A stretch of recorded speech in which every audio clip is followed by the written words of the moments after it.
All right. Good evening, everyone. Are you guys having a good first day at Build so far? Come on. A few more beers will do, right? Are you guys really having a good day so far?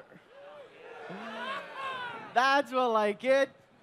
But then I was actually surprised. Holy moly, it's 7:05, and so many people are still here. You guys haven't got enough of technology today? Not yet? All right, let me see if I can suffice your craving for it here. So what were you talking about? We're talking about a developer's introduction to big data processing using Azure Databricks. Now, how many of us have played around with Azure Databricks so far?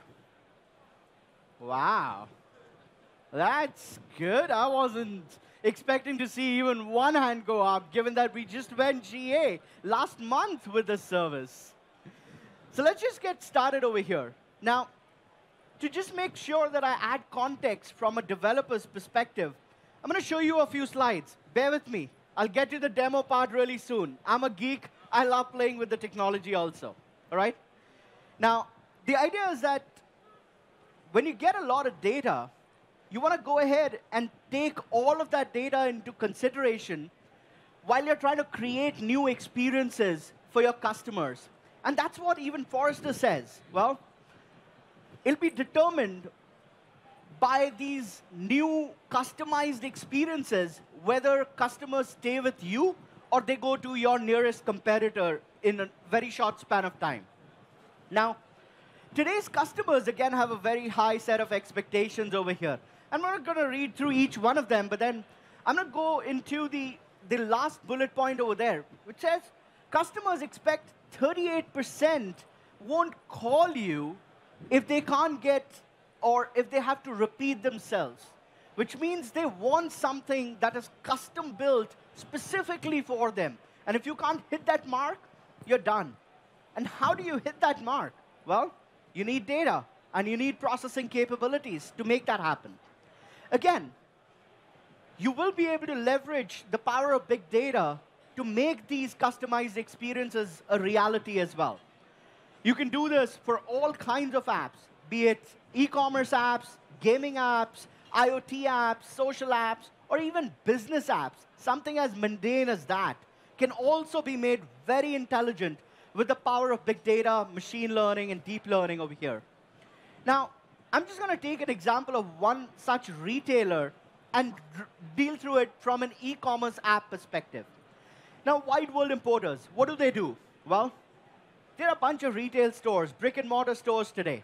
They're trying to expand into the realm of omni-channel retail. Well, they want an online presence, but more importantly, they want a mobile presence. And they want to customize these experiences for their customers so that they can beat the behemoths of retail in making customers come to them.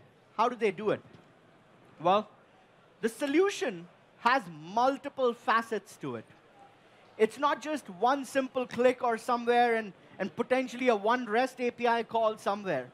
If you're really dealing with massive amounts of data and you have a real business problem, there is complexity to it. That complexity needs to be translated into something meaningful that the system can understand. And that's the process that Azure Databricks makes simpler for all of us. So what is Azure Databricks? Well, Azure Databricks is the fastest, easiest, and the most collaborative Apache Spark-based analytics platform on Azure. It's a unified analytics platform. So you can do data preparation and munging. You can do machine learning. You can do deep learning, as well as do stream processing or real-time processing of the data, all within the same environment, using the same set of tools and languages over here. Most importantly, Azure Databricks is a first-party service on Azure, which means you don't have to manage anything that's sitting behind it. Microsoft does that for you. You just need to come in, tell us what do you need, how big a cluster, what's the data that you're tapping into, and start writing your business logic on top of it. Now, it integrates seamlessly with other Azure services as well, which is, again, a very important facet. Your data doesn't reside in one particular source or destination in a silo. Your data resides across a plethora of services It could be SQL database. It could be a Cosmos DB. It could be a graph database. It could be some motion pictures that are lying in your blob store. Or it could be media files that you're ingesting from some third-party developers, right? Now, then, once you've been able to analyze that data, you should also be able to portray it back to your business users. And that's what Power BI connectivity with Azure Databricks allows you to do as well.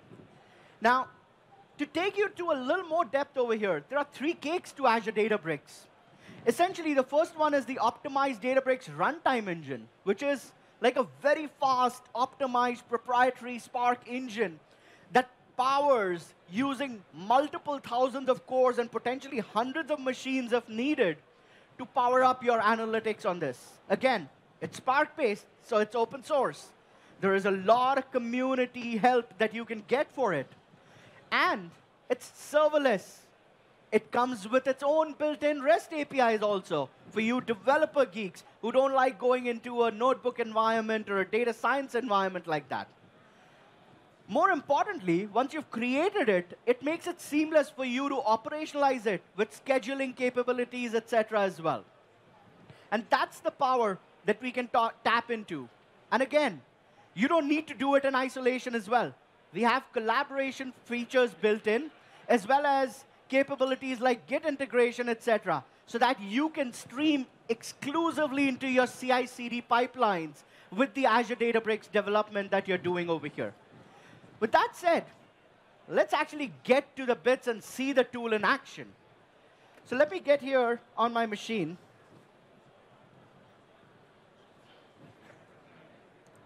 And switch over.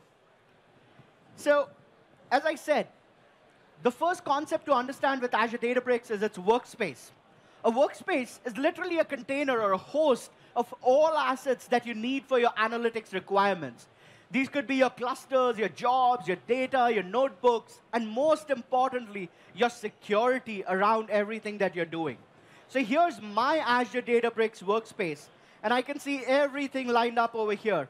Workspace, data, clusters, jobs, as well as configure security from the workspace itself. Now, a very important and a novel concept with Azure Databricks is its notebooks experience. Now, I'm just going to go ahead and open one of my notebooks. I call this my data engineering and data science notebook. Now, what does this do? Well, a notebook is like a playground for all of your analytics needs. You can execute command, visualize results against massive amounts of compute by attaching these notebooks to specific clusters. Now, these clusters are another form of segregation that you can have for multiple tasks. And you can parallelize multiple jobs on a single cluster, or you can spread it across multiple clusters if you have massive workloads that you're processing. Now, I'm just going to go ahead and start executing this over here with a run all, but you could ideally go ahead and execute them cell by cell as well. Now, I talked about collaboration and scheduling capabilities, etc. I'm just going to go ahead and show you some things here. I can add commenting features over here so that now my teammates can see what I'm doing, review my work, and potentially collaborate with me to improve it over here as well. I have GitHub integration for revision history maintenance over here. And I have scheduling capabilities where I can schedule everything that I've written in this notebook to execute against a particular cadence. Now, as my notebook is executing, I want to start exploring my data over here. So what I've done is I've pulled in some data sources. The first one of which is my data from a data warehouse. Again, it's rich historical sales and product data. Why throw that away? That's a treasure. That's my first starting point. So I'm going to pull that in using a native connector, which I'm doing that very easily over here. These native connectors are specifically designed to take advantage of the parallelization capabilities across the data systems over here. So you don't have to wait for it to get bottlenecked via one single machine. Each of these individual nodes talk to their peers in the other data systems. It's the same with SQL Data Warehouse. It's the same with Cosmos DB. It's the same with your Kafka clusters. It's the same with your Hadoop environments as well. All right? Now, to complement this data warehousing data, I'm going to go ahead and pull in some more data. But this time, the data resides in a blob store, and it's completely unstructured or semi-structured at best. Now, if I was in a traditional system, I couldn't make any sense out of this data. Well, this is something that I'd throw out. I can't make any sense because I can't convert that into a rectangle. But with the powerful Spark engine that supports Azure Databricks behind the scenes, you can parse through all of this data very seamlessly and easily, as I have done over here. All that I've done is just created a data frame out of the file that was existing and displayed that data frame in a structured format. Imagine 70% of your data that you possess today is all going waste because it was in that jumbled format. And now with this engine, you can bring all of that to play to derive deeper insights about your users' behaviors and customer patterns. Now that I have this data in a structured format, I can combine my structured data from a data warehouse and the unstructured data from the blob store to derive combined insights and better throughputs. And that's exactly what I've done over here. In the notebook, I've executed a query which is as simple as a SQL query against that combined data set and generated a graph visualization of it. Now, this graph is important. I see that my product lifecycle data, which kind of tells me what my users are clicking on over a period of my product sales cycle, and then it tells me that most of my users are discovering my products towards the fag end of the product sales cycle itself, which is essentially during a clearance sale or a heavily discounted offer on it. That's not ideal, right? If I have a product, I need to see the peaks right here and not right at the fag end. This tells me my recommendation engine that I'm using for my e-commerce app is actually not placing the products in the right way in front of the right users. Let's go ahead and take a look at what that recommendation engine is. Mind you, I'm still within the same environment, but now I'm wearing the hat of a data scientist. I can now go ahead and ingest or import machine learning libraries, in this case, a very sophisticated one called LSH, and I'm embedding that as part of my model over here. Now, to show you what results I'm getting from it, I'm just going to pull in the images as well so that you can understand what my users see on the apps and websites. So for this test image of women's sandals, I'm getting a bunch of images as recommendations. And most of these are men's sandals or open toes. Now, this is not ideal, right? If I'm on a web page or an e-commerce site looking for men's sandals, it's OK for me to show these. But if I'm looking for women's sandals and somebody shows me that, well, I'm going to type in another famous e-commerce app's website and start purchasing from there. So how do I optimize it? Well, it's simple. How did I determine it was wrong? By looking at the images. So why can't I ask my model to look at those images and derive features and determine better recommendations? Well, that's exactly what I'm going to do over here. I'm using a deep learning model, and in fact, a deep image featurizer, which essentially breaks down my individual model or images into multitude of features. Now, these features could be colors, could be length, could be depth, could be any kinds of features that a deep learning model can derive from these images. Now, these features add more context to my machine learning model to improve the recommendations that come through. Mind you, this deep image featurizer, again, is part of a very famous deep learning toolkit called TensorFlow. How many of us have heard about TensorFlow? Wow, look at that. Almost 90% of the crowd here. Now, I'm just adding these features that I have derived from the images into the machine learning model. Again, the same model, more context. Let's see what the recommendations come out to be. Well, here I see I get much better recommendations coming out of my AI-infused machine learning model now. Now, that's the power of infusing AI into your machine learning processes for your apps and websites, etc. Now, you'd ask me, how do I go deploy these to my users? This isn't a notebook. I'm not going to ask my users to come to your notebook and use these, right? Well, again, very simple. Using a native connector, I can actually just go ahead and leverage the connector over here to connect back to my operational stores like Cosmos DB and deploy all of these recommendations into that. Again, look at this. I'm leveraging a native connector for Cosmos DB that's built custom for the Spark ecosystem and for Azure Databricks as a tool. Now imagine all of this data in Cosmos DB and your users getting to leverage all of that as it comes. Now, the idea is, how do I understand whether my model is right or not? Well, one was, I saw that it was actually executing with the right set of images. The second is, I want to see if my customers are reacting well to it as well or not. For that, as I mentioned, Azure Databricks can allow you to create a real-time feedback loop to understand whether my users are clicking on those new recommendations and whether they are able to ingest that into their carts, etc., or not.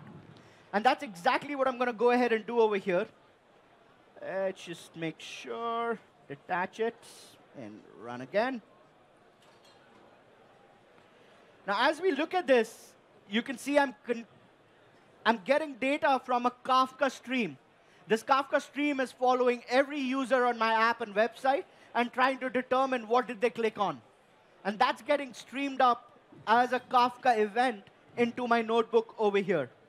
Now, as I run this over here, you can see that my Databricks notebooks is able to capture that real-time data in near real-time nature over here and is able to start and execute all of these commands seamlessly. Now, my jobs are executing on the cluster as we speak, and you can see the real-time data coming in over here. You can see the dancing graphs, which is essentially a denotation of the events that the Kafka stream is sending across. Now, I've plotted this also against a map over here to show you what does that look like. So I deployed it in Cosmos DB, remember? I just deployed it in one region of Cosmos DB, the US. That's already showing better recommendation and better interaction with customers, as I can observe in this real-time graph. And now, as Cosmos DB's global distribution takes effect, it'll take these recommendations to the other regions as well, and I'll see much better interaction from customers coming from there. But that's not all. I can even go ahead and deploy it back into my data warehouse as it came in. So now, my enriched data is back into my data warehouse, and I can spin up BI reports and dashboards upon that data. Imagine starting from raw data all the way to combining it with structured data, deriving an AI-infused machine learning model, and then processing customer behavior in real time, all in a manner of 5 to 7 minutes. That's the power of Azure Databricks, ladies and gentlemen. And that's what can infuse all the intelligence into your applications going forward as well. Let me quickly switch back to the deck over here and show you the architectures for these environments as well. Yeah.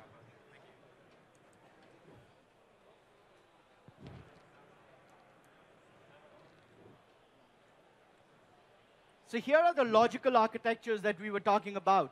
We ingested data, put it into Blob Store, put Azure Databricks into action, ingested it back into a data warehouse, and then fed it to my BI reports. Now, that's great for my simple batch processing. What about machine learning? Well, that's where machine learning came in as well. And I started processing machine learning models inside of Databricks as well and fed them into Cosmos DB for my apps. What happens for real time? Well, I brought in Kafka to ingest data in real time and throw it all the way into Azure Databricks and then publish them into either my apps or my BI reports as the need be. Well, that's about all I can accomplish in this theater session. I hope you can join us for some more sessions that we have on Azure Databricks over tomorrow and day after. Happy to answer any questions that you may have, but thank you so much for giving me the time. Thank you.